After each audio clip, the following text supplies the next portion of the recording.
Assalamualaikum warahmatullahi wabarakatuh. Saya merupakan mahasiswi dari Akademi Farmasi Amasi Makassar yang pada video kali ini untuk memenuhi tugas biokimia oleh dosen pengampu Pak Maulana Zulkarnain Dimansyah, S-Farm and Biomed. Dan judul materi yang saya bawakan yaitu vitamin. Sebelum itu, perkenalkan saya Nur Fajrina dari kelas A22 dengan NIM 22055AF. Pengertian vitamin.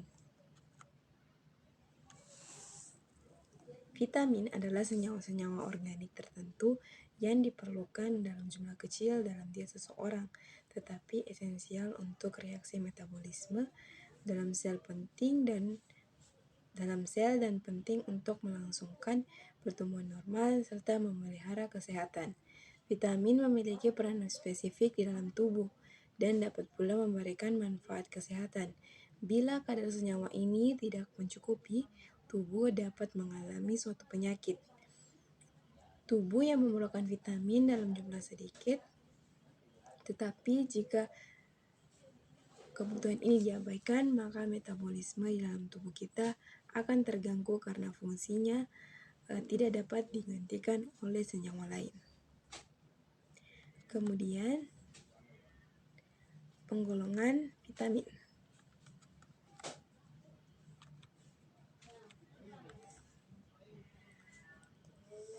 Vitamin digolongkan menjadi dua. Yang pertama yaitu vitamin larut air.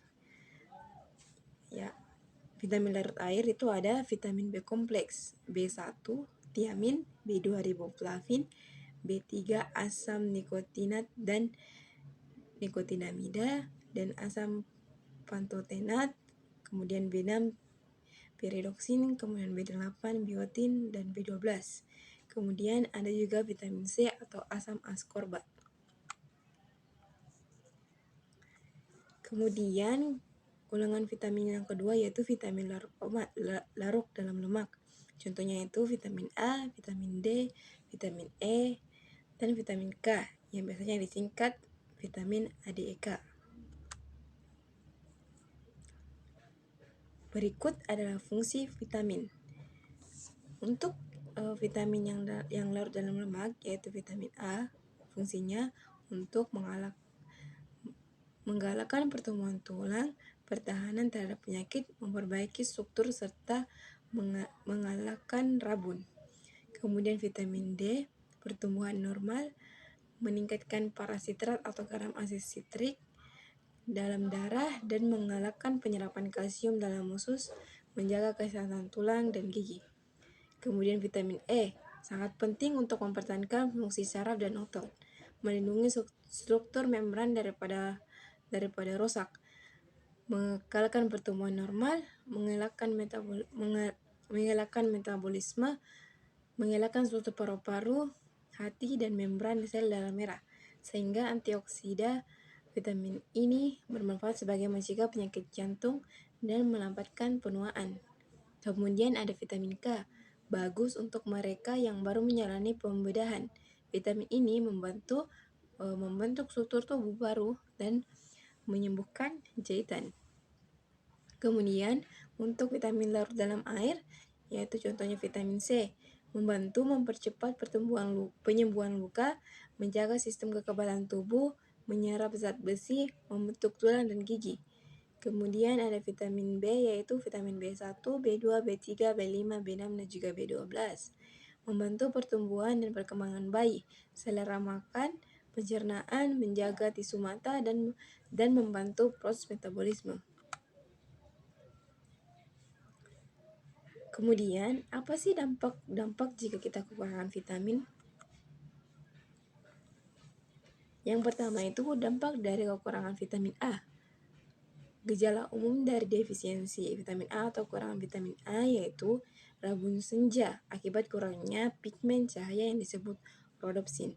Kemudian seroptalmia, yakni penebalan konjungtiva dan kornea mata.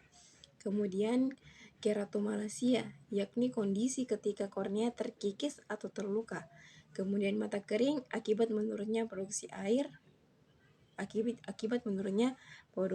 mata. dan penyembuhan luka menjadi lebih lambat.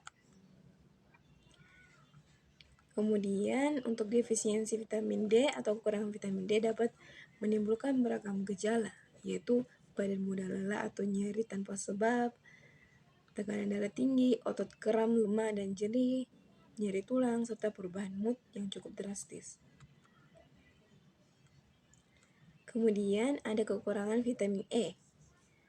Gejala yang muncul biasanya rasa menggelitik pada lengan atau kaki, gangguan gerak tubuh, mudah terkena penyakit infeksi, lemah otot, dan gangguan penglihatan. Kemudian kekurangan vitamin K.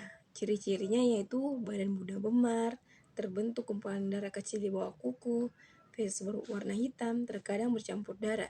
Terjadi perdarahan pada jaringan yang melapisi bagian dalam tubuh. Kemudian ada kekurangan vitamin B kompleks. Dampak yang ditimbulkannya yaitu badan lesu, lemah otot, munculnya rasa geli pada kaki dan tangan, gangguan keseimbangan, mulai terserang penyakit, kulit kasar dan kering, munculnya luka pada ujung bibir, serta perubahan warna kulit, rambut, dan kuku. Baiklah, itulah tadi penjelasan yang bisa saya sampaikan mengenai vitamin. Kesimpulan yang bisa saya tarik adalah vitamin adalah senyawa organik yang diperlukan dalam jumlah kecil oleh tubuh untuk menjalankan berbagai fungsi biokimia yang penting. Mereka berperan sebagai kofaktor dalam reaksi enzimatik, membantu metabolisme, dan menjaga kesehatan secara keseluruhan. Vitamin biasanya dibagi menjadi dua kelompok, yaitu vitamin larut air seperti vitamin C dan vitamin B kompleks, dan vitamin larut lemak seperti vitamin A, D, dan K. Kekurangan vitamin menyebabkan gangguan kesehatan, sedangkan asupan vitamin yang cukup sangat penting untuk menjaga keseimbangan biokimia dalam tubuh.